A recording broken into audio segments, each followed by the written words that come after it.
Металдар мен құймалар. Металдар құймалары. 5-ші көрсетілім металдар және құймалар. Оқу мақсаты құйма ұғымын және оның артықшылықтарын білу, шойын мен болаттың құрамын салыстыру, Қазақстандағы металдардың кен орындарын атау және оларды өндіру үдерістерін қоршаған ортаға әсерін түсіндіру. Бағалау критерийлері құйма ұғымын және оның артықшылықтарын біледі, шойын мен болаттың құрамы мен қасиеттерін салыстырады, Қазақстандағы металдардың кен орындарын атайды және оларды өндіру үдерістерін қоршаған ортаға әсерін түсіндіреді. Енді сіздерге сабақта білімді өзектендіру мақсатында 1 минут уақыт беріледі. Осы тапсырманы 1 минутта орындаңыздар.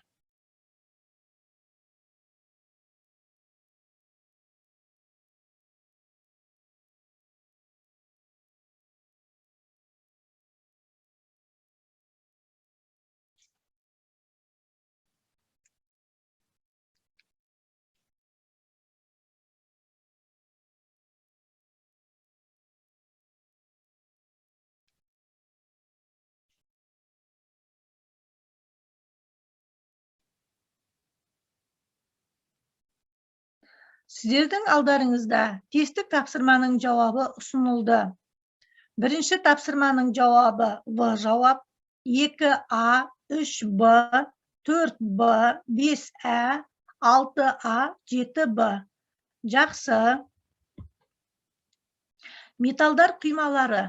Металдардың жекелеген қасиеттері өндірісте, техникада, қажеттіліктерді толық өтей ала ма? Неге ұшақ жасауда алюминийді таза күйінде қолданбайды? Бұл сұрақтарға жауапты біз бүгінгі сабағымыздан аламыз. Иә, сонымен алюминий жеңіл, тез балқитын, майысқақ болғандықтан ұшақ жасауда басқа металдармен құймасы қолданылады. Бүгінгі сабағымыздың тақырыбы құймалар. Құймаларды қоспаларға жатқызуға бола ма? Бұған көз жеткізу үшін ойланып көрейік. Темірді магнит арқылы қоспадан бөліп алуға болады, ал құймадан темірді бөліп ала алмаймыз.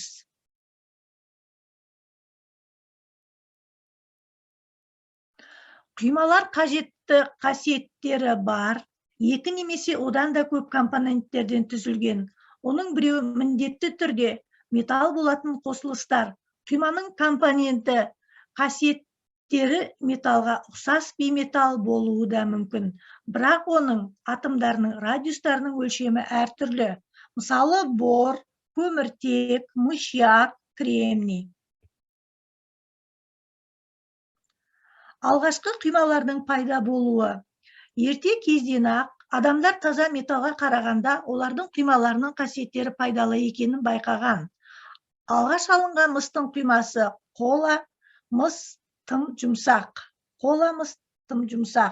Сондықтан одан қаттылықты қажет ететін бұйымдар жасау қиынға соқты. Қола алу үшін мысқа қалайы қосады. Қола мыспен қалайға қарағанда қатты болады. Оның қаттылығы болаттың қаттылығына жуық. Одан ертеде пышақ, қару-жарақ, тағы басқа тұрмыстық бұйымдар жасалған. Құймалардың жіктелуі. Құймалар екі топқа жіктеледі. Біртекті құймалар және әртекті құймалар. Біртекті құймалар балқығанда тек бір ғана металдың ерітіндісіне айналады. Мысалы, жезді айтуға болады. Әртекті құймалар балқығанда әртүрлі металдардың механикалық қоспасына айнала алады. Мысалы, шойын. Құймалардың қасиеттері. Құймалар физикалық қасиеттері жағынан бастапқы металдардан айтарлықтай ерекшеленеді. Олардың құрамын өзгерте отырып, қажетті қасиеттері бар оңай балқитын, ыстыққа және қышқылға төзімді құймаларды алуға болады. Металдың жиі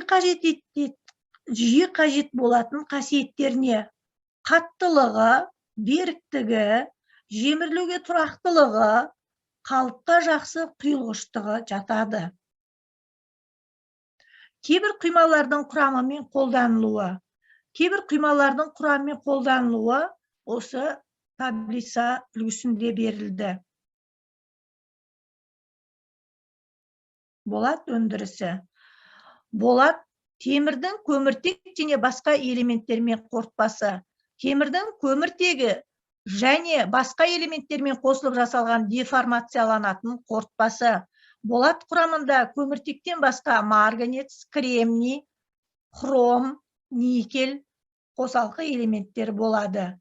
Пайдалану саласына қарай болатты басты 4 топқа бөлуге болады. Құрылыстық болат. Әдетте прокат күйінде құрылыс конструкцияларының әртүрлі элементтері мен вагон, кеме жасауда қолданылады. Машина жасау болатынан негізінен әртүрлі машина бөлшектері жасалады.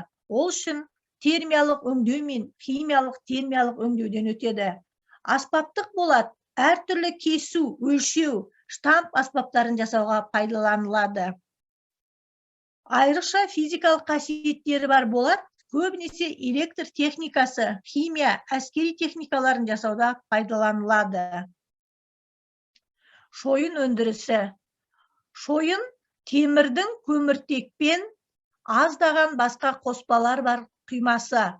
Шойын қара металлургияның бастапқы өнімі. Ол темір оксидтерін көмір эквивалентті оксидімен немесе кокспен тотықсыздандырғанда түзіледі. Алдарыңызда теңдеуін ұсынылды. Шойынның қасиеті. Шойын морт келеді, соғуға және жаншуға келмейді. Шойынның 2 түрі бар, ақ және сұр. Сұр шойынның құрамында графит түріндегі көміртек бар. Ол техникада құю үшін қолданылады.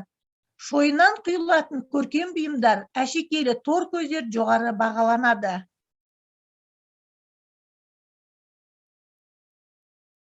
Қазақстанның кен орындары. Алтай тау бөктерінде 900-ге жуық полиметалл кен орындары табылған. Осыған орай бұл өлке кенді Алтай деп аталады. Жезқазғанда мыс, қорғасын, мырыш, никель, кобальт, алюминий, марганец, тағы басқа металдардың кендері кездеседі. Қаратау жоталарында қорғасын, мырыш, ванадий, темір кендері көптеп кездеседі. Қазақстанда негізгі алтын көздері Ридер, Сокол, Тишин, Малиев, Греков, тағы басқа. Металлургия өндірісінің қоршаған ортаға әсері. Кен өндіру аумағының үйінділерімен ластануы.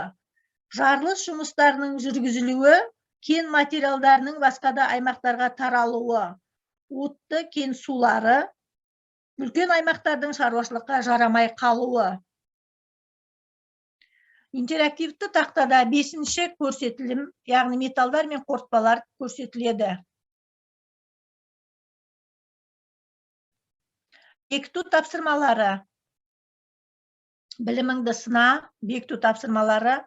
А тапсырмасы кім жылдам, яғни берілген тапсырманы сәйкестендіру.